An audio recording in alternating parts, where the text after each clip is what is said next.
Hi everyone, this is Sunette and welcome back to Meaning Making. Today we're going to talk about what do we do about anxiety and panic attacks.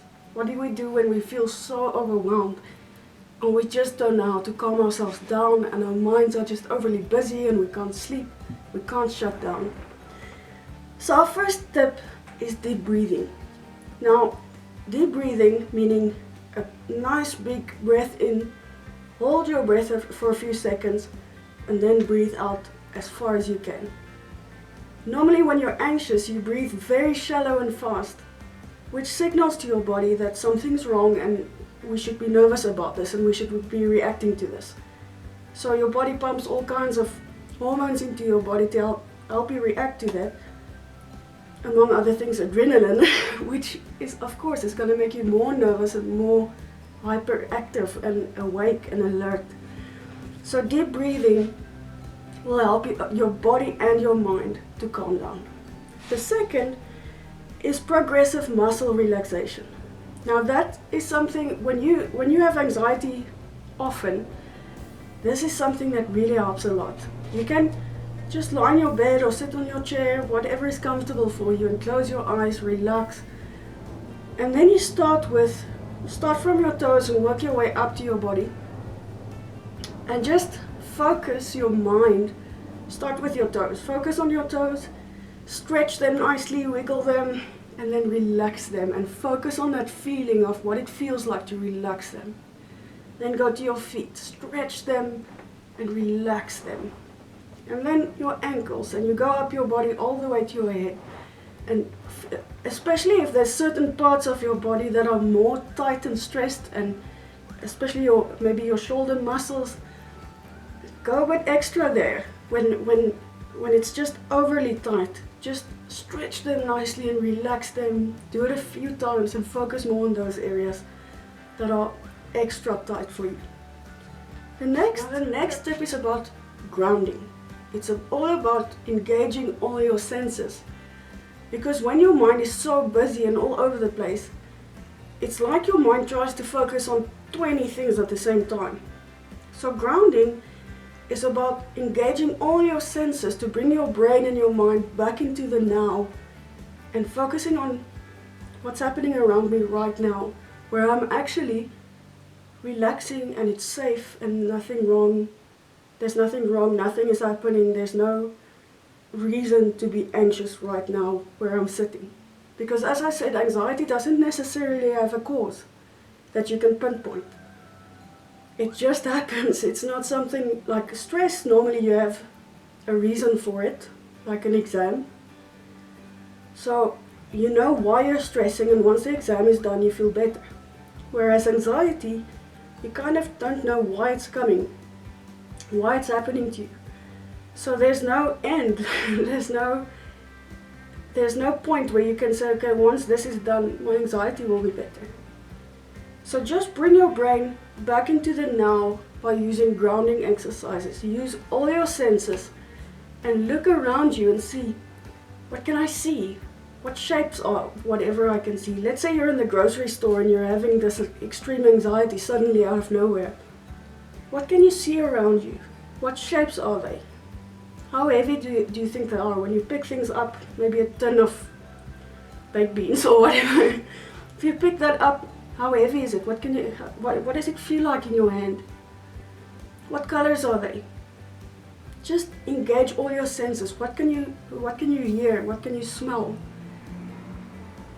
Hopefully you won't be able to taste anything. But engage all your senses and bring it back into a place where you are safe and where you're actually doing just fine. And your brain will actually recognize, oh, well, actually nothing is wrong right now. We don't need to be anxious right now. Let me calm the body down. And if you're not in a place where you can do that, it's something that you can really do without anyone even noticing. But you can also do this by just imagining a calm place and just imagining a place that you enjoy and that you love and that's really calm, and just imagine what you can feel. Maybe you're on the beach, you can feel the sand under your feet, you can feel the sun and the waves or the wind or whatever it is. Go to that place and just engage all your senses. The next step is something that's very important because most people naturally fight anxiety. As soon as it comes, they try to avoid it, they try to not feel it. So immediately you jump up and you keep yourself busy, or you do something else, or you do whatever it is you can to just not feel it. And that's the worst thing you can do. And mostly people don't want to feel it because of course it's uncomfortable, but it also increases their fear because they're scared of feeling like this again in future. The more you suppress it and avoid it, the stronger it's going to become. So for any kind of fear, whether it's like an OCD thing or whether it's anxiety, any kind of fear, you can just sit in it. Even if it's like a trauma trigger you're experiencing, flashbacks or stuff like that, sit in it. Just feel it. Just let it be what it is.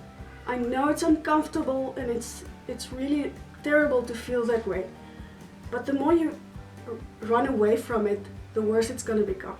The best thing you can do is sit in it, accept what it is, feel it, and tell yourself that this is just anxiety. It can't harm me, can't do anything to me. The worst it can do to me right now is to just make me scared. There's nothing it can do to harm you. So tell yourself, bring your rational brain into it, because with anxiety, whenever something goes wrong, most of whatever happens is happening in your right brain, which is all about your emotions and creativity, and your rational brain is not so involved in that. Your left brain.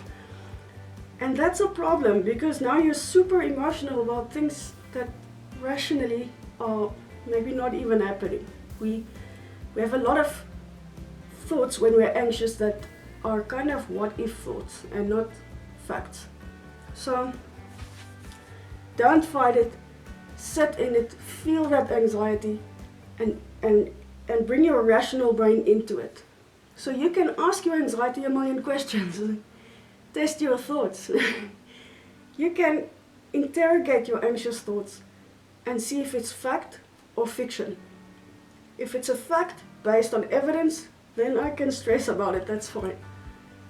But if it's a what if, and it hasn't actually happened yet, why am I stressing about it? We are spending so much energy and time and effort on things we can do nothing about, and on things that hasn't happened yet. It's just a thought about what if that happens in my mind. So try to focus on the facts, not fiction. Reject the fiction. If it's just a what if, just reject it, because it may never happen. A lot of our thoughts never actually happen in real life. So don't entertain those thoughts. So next week we're going to do part 2, where there are more tips for you that will help you to just get rid of that anxiety and panic. So stay tuned.